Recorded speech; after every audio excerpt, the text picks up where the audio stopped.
Uy, may niluto ako dito ha. Nahirapan ako doon. Pesto ang niluto ko, Yema lovers. Imagine ha.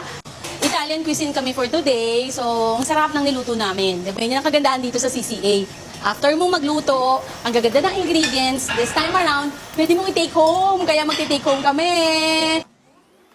Yema lovers, pag gantong ending na at pauwi na kami, i-check ng chef namin yung mga niluto namin. Nakaka-nervyos kasi baka hindi mo sa kay Chef Kat yung niluto ko. So hopefully bumasa kay Chef Kat. Tignan natin.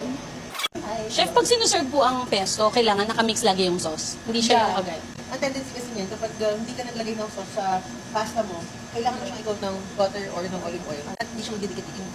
Kasi kailangan dumikit yung sauce sa pasta niya. Saan ba pa? Ang dami ko palang take home. Di ba? Yun ang masaya eh. Di ba? Nagluto ka na, ang dami pang take home. Bye, Chef!